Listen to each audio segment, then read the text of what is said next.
The Australian Grand Prix brought several important discussions to the forefront in the world of Formula One, and one of them is a controversy surrounding the Mini Doctors. Let's talk about that and other relevant information that emerged after the race. Ferrari. Performance below expectation. Fred Vasseur, Ferrari's team principal, openly discussed the team's performance in Australia, which was considered below expectations. Even those who didn't have high expectations for Ferrari were surprised by the result. The SF25 faced technical issues and strategic errors, which, although risky, didn't pay off.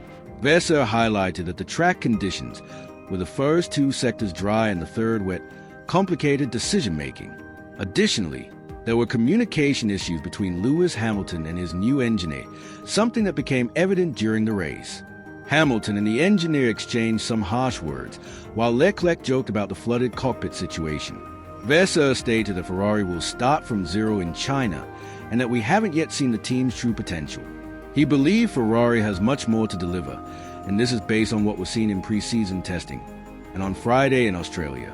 Australia, as a hybrid track, street and permanent, tends to bring atypical results, and perhaps has affected Ferrari more than expected.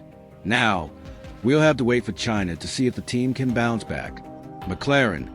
Floor damage on Norris' car. Andrea Stella, McLaren's team principal, revealed that Lando Norris lost performance at the end of the race due to significant damage to the car's floor. This damage affected aerodynamics and downforce, which explains why Norris was slow in the final stages of the race. Stella couldn't specify the exact amount of downforce loss, but stated that it was considerable. This justifies Max Verstappen's approach, who threatened Norris in the closing laps. McLaren, which had already emerged as a favorite since pre-season testing, showed an important trump card: tire management.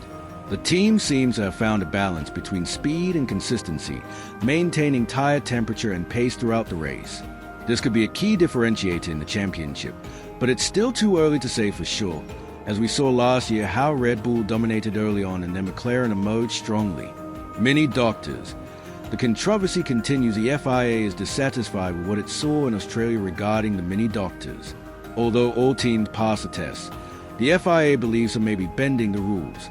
The Mini Doctors is an ingenious solution that allows a small A-flow even with a rear wing closed, generating more speed without losing downforce in the corners.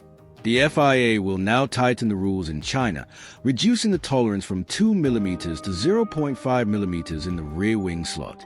The idea is to make it harder for teams to continue exploiting this gray area of the regulations. The question is, why doesn't the FIA just allow the solution outright? If several teams are already using it and it could make the grid more competitive, perhaps it would be better to permit it and review the regulations in the future. The FIA seems to want to maintain control, but this could generate more controversy. What to expect in China?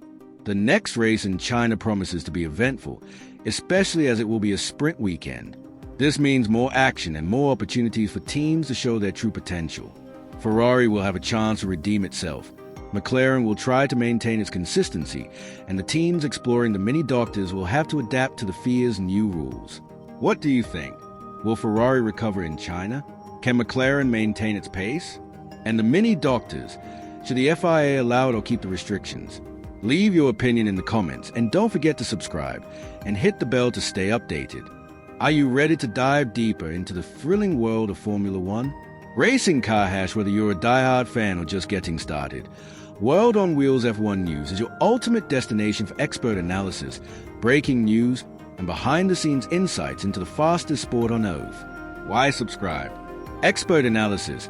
Get in-depth breakdowns from a former engineer-turned-journalist who knows the tech, the strategies, and the drama. Breaking news. Be the first to know about team updates, driver moves, and rule changes. Race recaps and previews. From pole positions to podium finishes, we cover it all.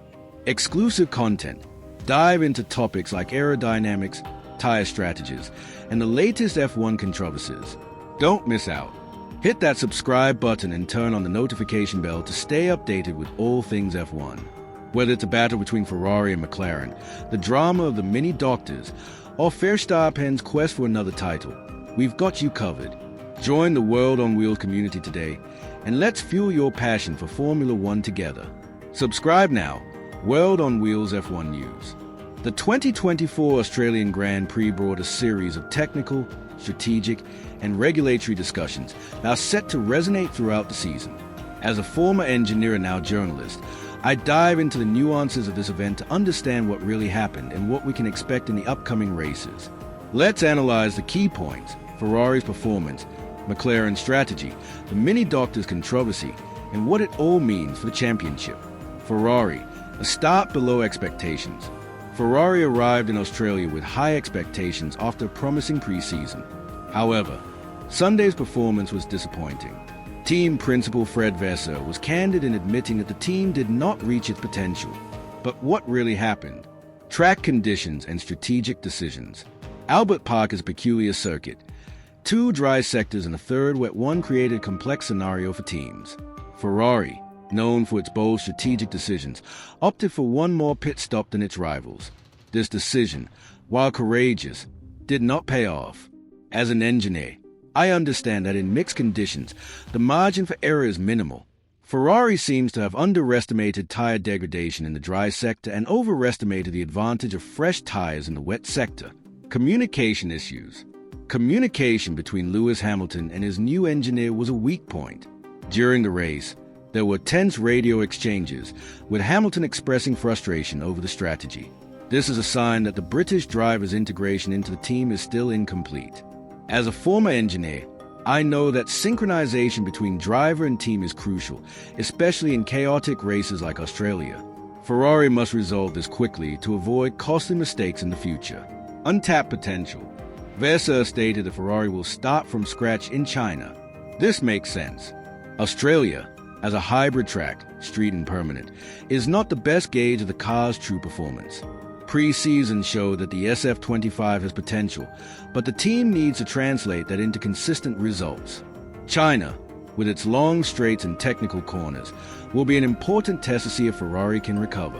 McLaren, tire management and Norris floor damage. McLaren was one of the biggest surprises in Australia, but it wasn't all smooth sailing. Team principal Andrea Stella revealed that Lando Norris lost performance at the end of the race due to damage to the car's floor. Let's analyze this from a technical perspective. Impact of floor damage. The floor is one of the most sensitive parts of the car in aerodynamic terms. Any damage can compromise downforce, especially in high-speed corners. In Norris' case, the damage was significant enough to affect the car's balance, making it slower in the final laps. This explains why Max Verstappen was able to close in so much. As an engineer, I know that even small changes to the floor can result in losses of tenths per lap, which, in a tight race, makes all the difference. Tire management. McLaren's strength. McLaren showed great progress in tire management. Keeping the tires at the optimal temperature with controlled degradation was crucial for Norris' consistent performance during most of the race. This is a sign that the team has found a good balance between aerodynamics and mechanics. However, the floor damage exposed a vulnerability: the car's sensitivity to changes in aerodynamics.